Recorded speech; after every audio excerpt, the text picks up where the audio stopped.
अस्सलामुअलैकुम वरहमतुल्लाहि वबरकातुहू। कैसे हो मेरे बच्चों, ठीक हो जनाब? आज हमारा class 10th chapter number 11 homeostasis का लास्ट लेक्चर है जी, आखिरी लेक्चर। अल्हम्दुलिल्लाह सेकंड चैप्टर भी हमारा मुकम्मल हुआ। स्टार्ट कर रहे हैं जी दो इंटरेस्टिंग इंफॉर्मेशन से। Very very very very important short questions हैं जी, very very important short questions हैं। ठीक, पहला शॉर्ट क्वेश्चन है जी, who was Abu Nasr al Farabi and what was his contribution in the field of biology या in the field of kidney diseases. ठीक मेरा बच्चा, तो अबू नसर अल फराबी 872 से 951 तक का इनका दौर है जी, एडी। तो ये था, he was a prominent scientist. Abu Nasr al Farabi prominent scientist थे, बहुत प्रोमिनेंट, माशाल्लाह बड़े मशहूर थे, बड़े मशहूर और बड़े नुमाया साइंटिस्ट थे। और सेकंड चीज, इनके बारे में हमारी किताब में सिर्फ इतनी लिखी हुई है कि he wrote many books that contained information about kidney diseases. He wrote many books that contained information about kidney diseases. बस that's all। ये दो पॉइंट्स लिखें जनाब, 2 मार्क्स पूरे लीजिए। अबू नसर अल फराबी, तो पता लगा कि ही रोट, या इस तरीके से ये एमसीक्यू भी आ सकता है कि who wrote many books that contained information about kidney diseases. तो किडनी डिजीजेस के बारे में किसने लिखा? अबू नसर अल फराबी ने। डन। नेक्स्ट है जी अबू अल कासिम अल जहरावी।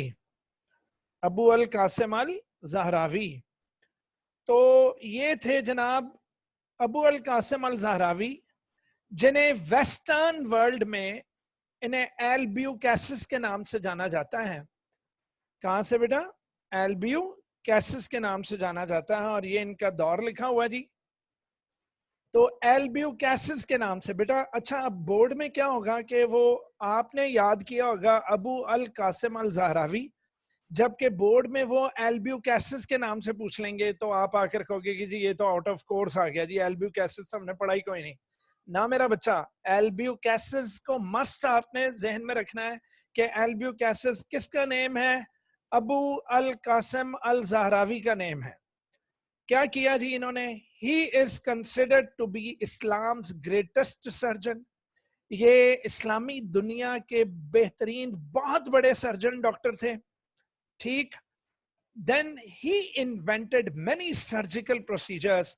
उन्होंने ठीक ठाक सर्जिकल प्रोसीजर्स इजाद किए, इनके अपने सर्जिकल प्रोसीजर से, including the surgical removal of stones from the urinary bladder. तो मेरे बच्चों, मसाने की पथरी, पेशाब के मसाने की पथरी, दैट इज यूरिनरी ब्लैडर में से स्टोन्स रिमूव करने के सर्जिकल मेथड जो था वो इनका बड़ा मशहूर था, और इन्होंने इंट्रोड्यूस करवाया, बल्कि इन्होंने इन्वेंट किया कि भाई इस तरह we can remove the stones from the urinary bladder. फिर इनका एक एनसाइक्लोपीडिया था, एक बहुत बड़ी इनकी किताब थी जिसका नाम अल तसरीफ था। अल तसरीफ, जिसको अगर हम ट्रांसलेट करें तो उसका मतलब है द मेथड। इट बेटा contained over 200 surgical medical instruments which he personally designed. तो बेचा, तो बच्चों, बेचा मेरे मुंह से निकल गया, आई एम सॉरी मेरे बेटो। तो पता ये लगा कि इस किताब के अंदर उनके 200 सर्जिकल मेडिकल इंस्ट्रूमेंट से जो कि उन्होंने पर्सनली डिजाइन किए हुए थे। क्लियर हो गया बेटा? तो अल तसरीफ का क्या लिखेंगे आप? The method. डन बेटा। वेरी इंपॉर्टेंट एमसीक्यू के हु रोट अल तसरीफ, तो आपने कहना है अबू अल कासिम अल जहरावी, या फिर एल्ब्यूकैसिस आया वो। अब एल्ब्यूकैसिस वेस्टर्न नेम है, आपको एमसीक्यू में अल तसरीफ दे देंगे तो आप समझेंगे कि जी कोई मुसलमान ही का नाम होगा, तो तुक्का लगाएंगे तो गलत हो जाएगा। Albucasis and Abu al Qasim al Zahrawi एक ही बंदे का दो नेम्स हैं। लो जी, very very very very important, आज का मेन टॉपिक पर हम आ चुके हैं, और ये मेन टॉपिक है जी किडनी फेलियर। किडनी फेलियर मतलब अगर किडनी काम करना बंद हो जाए, उफ, अगर किडनी ने यूरिन बनाना बंद कर दिया है, वो ब्लड की फिल्टरेशन नहीं कर रही, किडनी फेल हो गई है, तो किडनी फेलियर मींस कंप्लीट और partial failure to kidneys to function. Kidney अपना फंक्शन ही नहीं कर रही, किडनी अपना काम नहीं कर रही रे बाबा। तो अब क्या करेंगे रे बाबा? तो किडनी जब काम नहीं करेगी तो क्या होगा? इसका आंसर बड़ा सिंपल है कि जनाब डेथ हो जाएगी। अल्लाह पाक हमारी किडनीज को इसी तरह सेहतमंद रखे। कॉजेस, क्या कॉजेस हैं किडनी फेल होने के? बेटा ये शॉर्ट क्वेश्चन आता होता है, वेरी इंपॉर्टेंट, इसको मार्क कर लें। What are the causes of kidney failure? तो जी हाँ, शुगर का मर्ज, डायबिटीज मेलाइटस, जिनको ब्लड शुगर है उनमें किडनी फेलियर के चांसेस ज्यादा हैं, बल्कि लीडिंग कॉज है किडनी फेलियर। जिसकी किडनी फेल हुई उसको पूछा, भाई साहब आपको शुगर तो नहीं? उसने कहा जी मुझे है। एंड मेरा बच्चा, हाइपरटेंशन का मतलब देखो, कभी कभार ब्लड प्रेशर हाई हो गया चलेगा, लेकिन अगर ब्लड प्रेशर हाई ही रहता है तो बेटा मुसलसल हाई ब्लड प्रेशर रहने की कैफियत को हाइपरटेंशन कहते हैं। क्या कहते हैं मेरे बच्चों? हाइपरटेंशन। तो जनाब diabetes mellitus and hypertension are the leading causes of kidney failure, done. तो इन सर्टन केसेस, कुछ केसेस में sudden interruption in the blood supply to the kidney, oh God, दिमाग को ब्लड सप्लाई ना हुआ तो ब्रेन स्ट्रोक, यानी brain के सेल्स डेड, उसको बोलोगे सेरिब्रल इन्फार्क्शन। इसी तरह अगर हार्ट के मसल्स को ब्लड नहीं गया तो myocardial infarction, that is heart muscles death. तो इसी तरीके से अगर कोई इंटरप्शन, कोई रुकावट है, किडनी के सेल्स को क्या नहीं मिला, सप्लाई ऑफ ब्लड नहीं हुआ for oxygenation and for food transport, अगर ब्लड नहीं आया तो किडनी के सेल्स डैमेज हो जाएंगे जी, डेथ हो जाएगी उनकी। एंड ड्रग ओवरडोजेस, कोई ऐसी ड्रग्स आप लोग ले रहे हैं, कोई ऐसी अद्वियात खा रहे हैं जिसके रिएक्शन में पुत्र किडनी फेल हो जाती है, may also result in the kidney failure। ले जनाब, अब हम कुछ सिम्टम्स जरा पढ़ लें कि सिम्टम्स क्या है जी किडनी फेलियर के। ले जनाब सिम्टम्स, अल्लाह पाक हमें इस मूजी मर्ज से सबको दूर रखे जी, इलाही आमीन। Symptoms, the main symptoms of the kidney failure is the high level of urea। लो जी, किडनी फेल हो गई, अब बंदे को तो नहीं पता, अब उसकी तबीयत बिगड़ेगी मेरा बच्चा, उसके ब्लड में यूरिया और अदर वेस्ट ज्यादा हो जाएंगे, उसके ब्लड में यूरिया और अदर वेस्ट ज्यादा हो जाएंगे, which can result in vomiting। अच्छा, अब इंसान को नहीं पता कि यूरिया, ये तो ब्लड टेस्ट करने के बाद पता लगेगा ना बेटा। तो क्या होगा कि सबसे पहले उल्टियां आनी शुरू हो जाएंगी। आप नहीं, अल्लाह माफ करे, डॉक्टर को बताया जाएगा कि डॉक्टर साहब मुझे सेंसेशन ऑफ वॉमिटिंग होती है, मेरा दिल खराब होता है, that is called nausea, doctor साहब मेरा वजन गिरता जा रहा है, डॉक्टर साहब मुझे फ्रीक्वेंट यूरिनेशन होती है, फ्रीक्वेंट से मुराद मुझे थोड़े थोड़े वक्फे बाद पेशाब आता है, और कल तो हद हो गई जनाब, यूरिन में ब्लड आ गया। तो मेरे बच्चों, vomiting, nausea, weight loss, frequent urination and blood in urine, जब डॉक्टर कहेगा कि अच्छा फिर आप अपने ब्लड का एक टेस्ट करवाएं, उस टेस्ट में पता लगेगा कि ब्लड के अंदर जनाब हाई लेवल ऑफ यूरिया और अदर वेस्ट मटेरियल्स ब्लड में मौजूद हैं, ब्लड की सफाई नहीं हो रही, तो शक किस पर जाएगा? बोलिए, किडनी फेलियर पर। इसके अलावा मेरा बच्चा, एक्सेस फ्लूइड्स इन बॉडी आ जाएंगे, उससे क्या होगा कि कभी टांगे सूजी भी रहेंगी, उसकी एक निशानी होती है, सूजी हुई टांग पर आप जोर से अपनी फिंगर दबा कर रखें तो 1 मिनट बाद छोड़ें तो पता लगेगा कि उधर निशान पड़ गया, गड़ा पड़ गया, तो उससे पता लगेगा कि वो स्वेलिंग क्यों हुई हुई है, क्योंकि अंदर बॉडी फ्लूइड्स का भरमार होता जा रहा है और उन्हें यूरिन के जरिए बाहर नहीं निकाला जा रहा, तो ऑस्मो रेगुलेशन बढ़ गया भाई। इसी तरह स्वेलिंग इन फीट, पांव में स्वेलिंग, और पीछे पूरी पूरी टांग में स्वेलिंग, और पुत्र फेस में स्वेलिंग हो जाएगी। किसमें? फेस में। यानी कि पूरा मुंह सूज जाएगा बेटा, एंड शॉर्टनेस ऑफ ब्रीथ, और सांस फूल जाएगी। शॉर्टनेस ऑफ ब्रीथ से मुराद रेट ऑफ ब्रीदिंग तेज हो जाएगा। अब आपको हो रहा होगा कि यार इसका अब ट्रीटमेंट क्या होगा, तो किडनी फेल होगी जनाब, इसका अब ट्रीटमेंट क्या करें? तो इसके ट्रीटमेंट में इसके दो ट्रीटमेंट्स हैं जी, इसके दो ट्रीटमेंट्स हैं।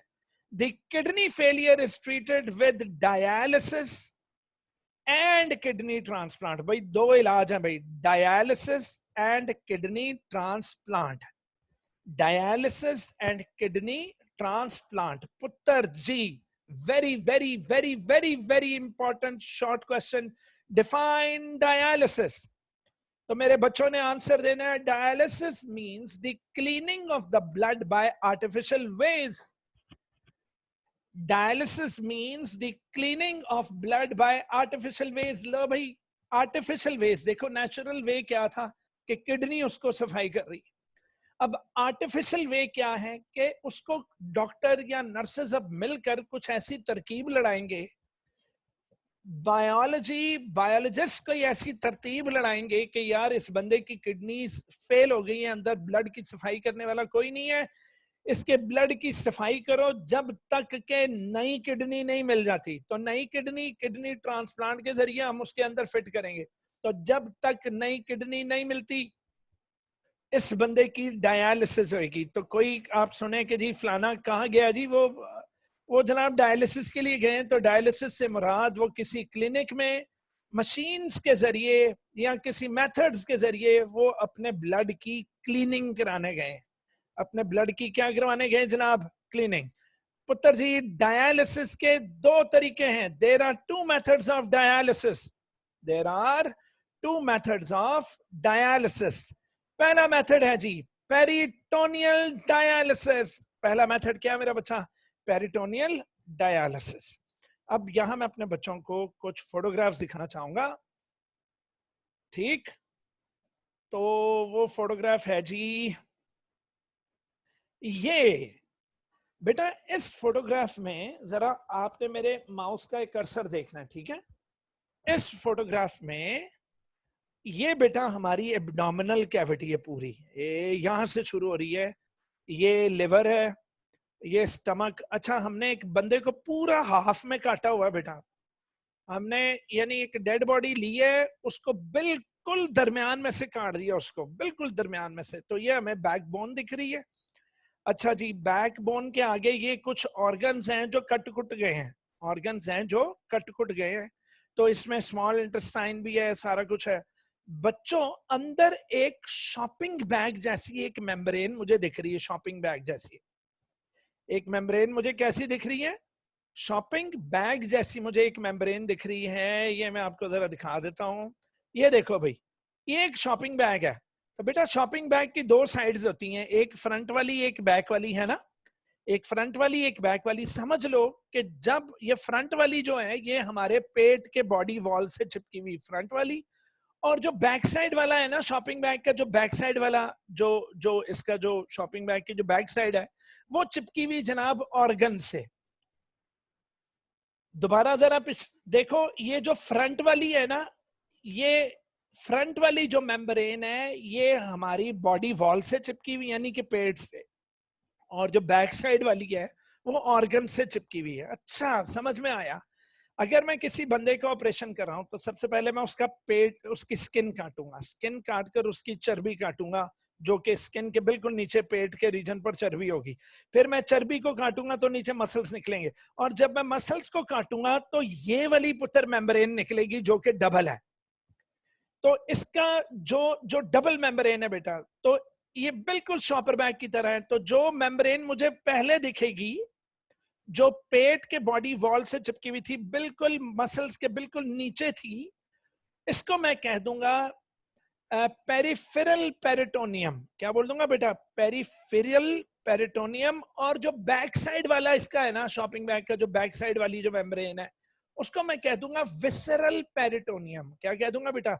Visceral peritoneum. तो जो फ्रंट वाली है वो चिपकी हुई थी हमारे पेट से, जो बैक साइड वाली है वो चिपकी हुई अंदर इंटरनल ऑर्गन से। वो किससे चिपकी हुई मेरे बच्चों? इंटरनल ऑर्गन से। तो ये देखो वाकई ये है वो शॉपिंग बैग। तो शॉपिंग बैग की ये वाली जो आप लेयर देख रहे हो, ये अगर आप मेरे हाथ को जाते हुए देखें तो वो जो बॉडी वॉल से चिपकी हुई है उसका नाम क्या होगा?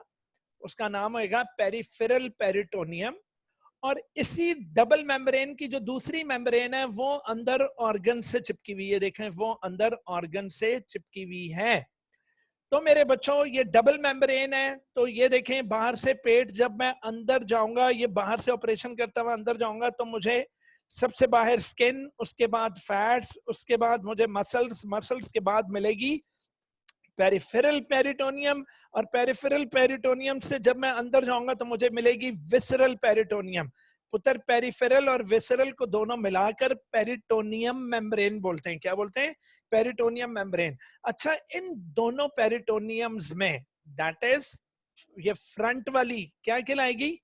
पेरिफेरल। और अंदर वाली विसरल पेरिटोनियम के दरमियान ये जो डार्क पिंक देख रहे हो ना, ये वाला जो रीजन है, इसको पेरिटोनियल कैविटी बोलेंगे। क्या बोलेंगे मेरा बच्चा? Peritoneal cavity. तो ये वाला जो रीजन है ये पेरिटोनियल कैविटी है जी। तो ये देखो ये पेरिटोनियल कैविटी है, हमें ऊपर तक ये दिख रही है। अब बच्चों पेरिटोनियल कैविटी एक कमाल की कैविटी है, क्योंकि अगर आप इस कैविटी में देखो तो पेरिटोनियम के ऊपर जबरदस्त किस्म की कैपिलरीज होंगी। जबरदस्त किस्म की अंदर कैपिलरीज हैं। क्या है मेरा बच्चा? जबरदस्त किस्म की अंदर कैपिलरीज हैं। Got it? तो अब जबरदस्त किस्म की जो कैपिलरीज हैं वो हमें पता लग गया कि हम इस स्पेस में, ये जो स्पेस है बॉडी वॉल और इंटरनल ऑर्गन्स के दरमियान, हम यहाँ कोई ऐसा फ्लूइड अगर छोड़ दें, हम यहाँ कोई ऐसा फ्लूइड अगर छोड़ दें कि वो फ्लूइड ब्लड कैपिलरीज के ब्लड में से सारे वेस्ट मटेरियल्स बाहर निकाल ले, और फिर हम इसी पेरिटोनियल कैविटी के अंदर से वो वाला फ्लूइड सारा बाहर निकाल लें, तो जनाब ब्लड की सफाई हो सकती है। ब्लड की सफाई क्या हो सकती है? यह बड़ी बेहतरीन हो सकती है पेरिटोनियल कैविटी में। ठीक है बेटा, अगर दोबारा समझना हो वीडियो को रिवर्स करके देख लें सारा। ले जी इधर देखें, in this type of dialysis, peritoneal dialysis में दी डायलिसिस फ्लूइड, पुत्र ये फ्लूइड बेहतरीन सॉल्वेंट होगा, यूरिया का, यूरिक एसिड का, फालतू पानी का और फालतू सॉल्ट्स का। तो डायलिसिस फ्लूइड में ये तमाम सॉल्वेंट्स होते हैं। This is pumped for a time, कुछ देर के लिए इसको पंप कर दिया जाता है into the peritoneal cavity which is the space around the gut. Gut कहते हैं जी डाइजेस्टिव सिस्टम को। तो पेरिटोनियल कैविटी में हम इसको इंजेक्ट कर देते हैं। The cavity is lined by peritoneum। तो वो जो कैविटी है it is lined by peritoneum.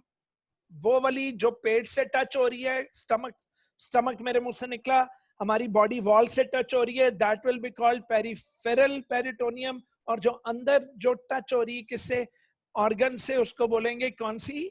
Visceral peritoneum. तो विसरल और पेरिफेरल के दरमियान जो स्पेस है वो पेरिटोनियल कैविटी है। तो पेरिटोनियम कंटेन्स ब्लड वेसल्स। ये जो पेरिटोनियम जो डबल मेम्ब्रेन है, इट कंटेन्स ठीक ठाक blood vessels. So when we place dialysis fluid in the peritoneal cavity, the waste materials from the peritoneal blood vessels come out, diffuse out into the dialysis fluid। वो उस fluid में चले जाते हैं और उस फ्लूइड को फिर हम ड्रेन आउट, मतलब बॉडी के अंदर से बाहर निकाल लेते हैं। Well, this type of dialysis can be performed at home। इस तरह के डायलिसिस को आप घर पर परफॉर्म कर सकते हैं, but must be done every day। और इसको every day मेरा बच्चा करना पड़ेगा। इसको क्या करना पड़ेगा? Every day। तो जनाब अब देख लेते हैं कि यहां से तो मेरे बच्चों को समझ में आ गई। अब इस वाले में देखो, ये देखो, फिर ये जो बेटा बाहर वाली जो येलो लाइन है, ये है जो पेट बॉडी वॉल के साथ जो है, इसको बोलोगे पेरिफेरल पेरिटोनियम। और जो अंदर वाली है उसको बोलोगे विसरल पेरिटोनियम। तो विसरल और पेरिफेरल के दरमियान स्पेस को बोलोगे पेरिटोनियल कैविटी। और यहां से जनाब ये देखो, ये बाहर से डायलाइजिंग फ्लूइड को भेजा जाएगा पेरिटोनियल कैविटी में, और पेरिटोनियल कैविटी में कुछ देर पड़ा रहने देकर, तो यहां देखो ये जब पेरिटोनियम के अंदर ब्लड वेसल्स हैं तो ब्लड वेसल्स में से ये सारे जो फालतू जो जो वेस्ट मटेरियल्स हैं ये निकल कर किस में आ जाएंगे बेटा, बाहर डायलाइजिंग फ्लूइड में। और फिर इस डायलाइजिंग फ्लूइड से ये देखो, ये ड्रेनेज के लिए इस पाइप को खोल दिया जाएगा, उसको रोक दिया जाएगा, तो इसको ड्रेन आउट कर लिया जाएगा। ठीक है मेरा बच्चा, तो ये थी पेरिटोनियल डायलिसिस। आगे आइए जनाब, हीमोडायलिसिस। क्या मेरा बच्चा, हीमोडायलिसिस ये बड़ा इजी मेरे बच्चा। हीमोडायलिसिस क्या है कि मैं आपको फिर एक फोटोग्राफ दिखा दूं। ले जनाब, हीमोडायलिसिस में क्या होती है कि आपके पास एक डायलाइजिंग मशीन होती है जिसको आर्टिफिशियल किडनी भी कहते हैं। क्या कहते हैं मेरे बच्चे, आर्टिफिशियल किडनी। आर्टिफिशियल किडनी में एक पाइपलाइन जारी होती है और वो पाइप कनेक्ट हो जाती है मरीज की आर्टरी से।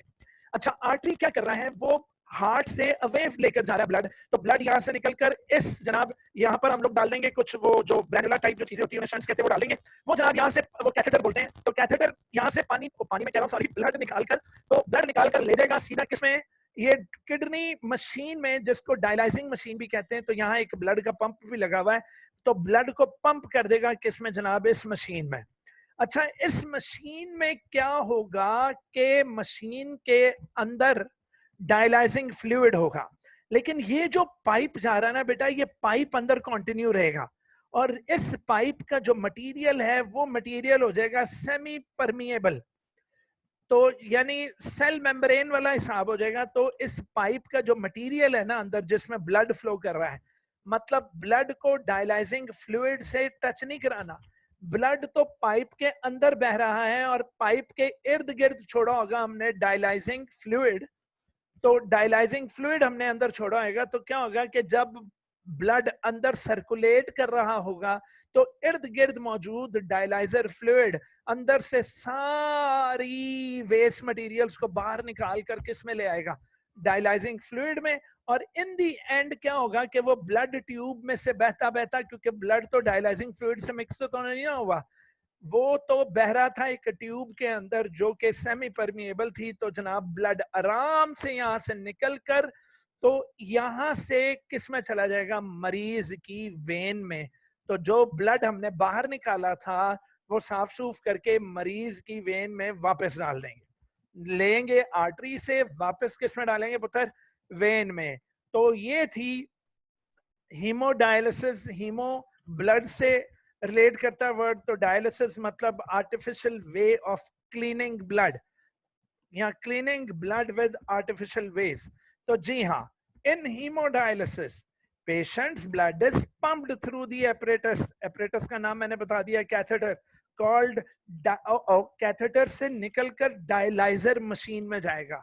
तो जी हाँ, वो उसको डायलाइजर भी बोलेंगे, डायलाइजिंग मशीन भी बोलेंगे, और जदीद जमानों में उसको आर्टिफिशियल किडनी भी बोलते हैं।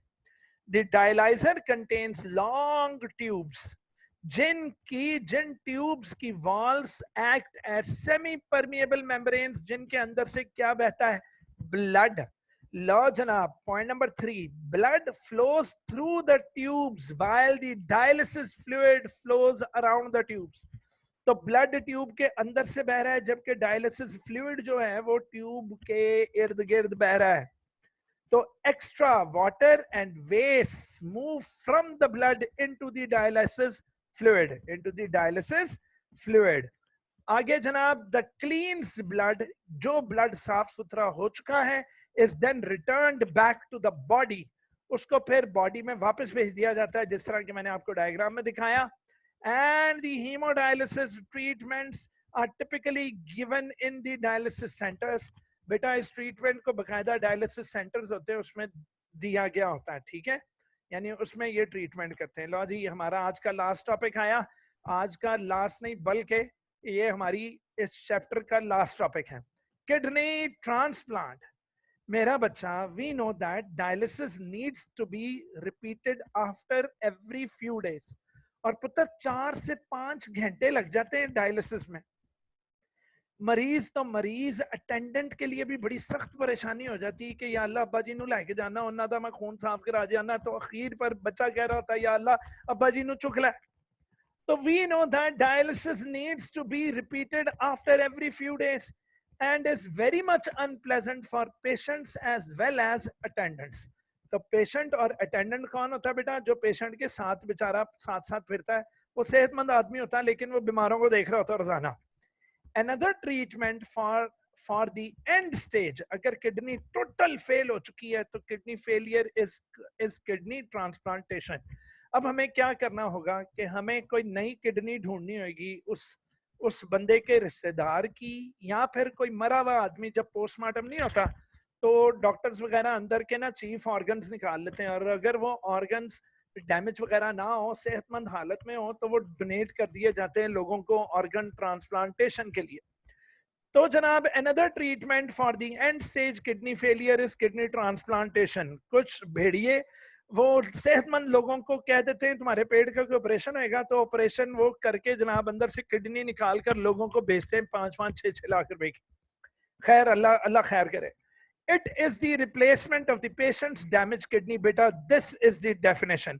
फिर ना कहना कि अगर आ जाए डिफाइन किडनी ट्रांसप्लांट, तो आपने कहना है जनाब इसकी डेफिनेशन क्या है? इसकी डेफिनेशन ये रही, और वो ये है कि replacement of the patients damaged kidney, replacement of the patients damaged kidney, patient की डैमेज्ड किडनी को एक डोनर की हेल्दी किडनी के साथ रिप्लेस कर देना। मतलब डैमेज किडनी निकाल कर बाहर फेंक दी और उसकी जगह पेशेंट की, और सॉरी, इसकी जगह डोनर की हेल्दी किडनी को रिप्लेस कर देना। क्या कहलाता है जी? Kidney transplant. Kidney may be donated by a disease donor. पुत्र, डिजीज डोनर डेड, जो मैंने आपको बताया कि डेड बॉडी के अंदर से निकाल कर किसी सेहतमंद आदमी, और सॉरी, किसी बीमार आदमी को लगा सकते हैं, या फिर पुत्र कोई लिविंग डोनर भी हो सकता है। कोई जरूरतमंद आदमी जिसको जरूरत हो पैसों की, वो बेचारा 5 से 6 लाख रुपए में अपनी किडनी बेच देता है, ठीक है। और अगर किसी अजीब आदमी के हाथ टक्कर गया तो बेटा 20 से 25 हजार रुपए भी हमारे गांव में लोग अपनी अपनी एक किडनी बेच देते हैं। याद रखें, जो चीजें हमारी बॉडी में दो हैं, अगर एक खराब भी हो जाए तो हम दूसरे पे जिंदा रह सकते हैं। तो लिविंग डोनर जनाब, ठीक है, या तो डेड बॉडी से निकाल कर, या फिर कोई लिविंग डोनर आ जाए। अच्छा, जो डोनर है बेटा, मे और may not be relative of the patient. तो फर्क नहीं पड़ता कि डोनर जो है वो पेशेंट का रिलेटिव ही है या कोई गैर है, इट्स ओके। बस बिफोर ट्रांसप्लांट हमें बॉडी केमिस्ट्री को मैच करना है, कि ब्लड ग्रुप्स को मैच करना है। ये ना हो कि जो रेसिपिएंट है, जो जिसमें आप किडनी लगा रहे हो, उसका ब्लड उस किडनी को जाया कर दे, डोनर की किडनी को जाया कर दे। तो before transplant the tissue proteins of the donor and patients are matched. ये ना हो जाए टिश्यू रिजेक्शन हो जाए। the donor's kidney is transplanted in patient's body। तो डोनर की किडनी को आप पेशेंट्स बॉडी के अंदर ट्रांसप्लांट कर देते हो, and is connected to the patient's blood and urinary system. फिर पेशेंट के ब्लड और यूरिनरी सिस्टम से आप उसको अटैच कर देते हो। मेरा बच्चा, ट्रांसप्लांटेड किडनी जो है, जो किसी के लेकर आपने लगवाई है, आपने नहीं, अल्लाह माफ करे, पेशेंट ने लगवाई है पुत्र, उसका average life time of the donated kidney is 10 to 15 years। तो 10 से 15 साल बाद उस वाली ट्रांसप्लांटेड किडनी ने भी एक दिन पुत्र एक्सपायर हो जाना, वो भी क्या हो जाएगी? फेल हो जाएगी। तो पुत्र, when a transplant fails the patient may be given a second kidney. और अगर ट्रांसप्लांट फेल हो जाए पुत्र 10 से 15 सालों बाद, तो फिर पेशेंट को एक सेकंड किडनी ट्रांसप्लांट, दोबारा एक सेकंड ट्रांसप्लांट करवाना पड़ता है। मतलब कि जो तकलीफ है वो हल नहीं हुई, वो 10 से 15 साल बाद दोबारा लौट कर आ सकती है। In this situation the patient is treated through dialysis for some intermediary time, के जब तक कोई नई किडनी नहीं मिल जाती और ट्रांसप्लांटेड किडनी अगर फेल हो गई है, तो पेशेंट को डायलिसिस पर रखकर जिंदा रखा जाता है। आर्टिफिशियल मीन्स से उस बंदे के ब्लड की सफाई की जाती है। प्रॉब्लम्स आफ्टर ट्रांसप्लांट में इंक्लूड, लो पुत्र, ट्रांसप्लांट के बाद हो सकता है कुछ रिएक्शंस हो जाएं, और वो है जी ट्रांसप्लांट रिजेक्शंस हो सकते हैं, कुछ इन्फेक्शंस हो सकते हैं, imbalances in body salts हो सकती हैं, which can lead to bone problems and ulcers। तो ये बस काम नहीं है आसान, बस दुआ ही होती जो किसी को बचा ले। तो हर चीज के बेटा, हर प्रोसीजर के कुछ वो साइड इफेक्ट्स तो जरूर होते हैं। तो वो हमने पढ़ लिए कि साइड इफेक्ट्स कौन से हैं। तो ये याद रखें, ये भी शॉर्ट क्वेश्चन आ सकता है कि right the names of the problems after the transplant of the kidney. तो मैंने आपको बता दिया, it includes transplant rejection, it includes infections, imbalances in the body salts which can lead to bone problems। अल्हम्दुलिल्लाह मेरे स्टूडेंट्स बेटा board में हमेशा पूरे नंबर लेते हैं, ठीक है जी। तो इस दफा बस मैंने फिर सोचा कि हम जरा लाहौर से निकलकर गांव वगैरह में भी जाएं और जिन जिन लोगों तक बायोलॉजी सही नहीं पहुंच रही उनको पहुंचाएं। अगर आपको मेरा चैनल अच्छा लगता है बेटा, इसको लाइक करें, सब्सक्राइब करें और अपने दोस्तों के साथ शेयर भी करें। इसके साथ ही मेरे बच्चों का छठे लेक्चर के साथ चैप्टर नंबर 11 का खात्मा हुआ। डन बच्चों, दुआओं में याद रखो। क्वेश्चंस करने हो तो मेरी वीडियोस के डिस्क्रिप्शन में बेटा मेरा नंबर भी मौजूद होता है। कुछ वीडियोस में आप मुझे व्हाट्सएप कर सकते हो और इसके अलावा आप लोग जो हैं वो नीचे कमेंट सेक्शन में कमेंट्स भी कर सकते हो। और अगर आप वीडियो देखते हैं, वीडियो को लाइक जरूर किया करें। इसी के साथ ही अपने प्यारे अफजल को इजाजत दीजिए। शुक्रिया।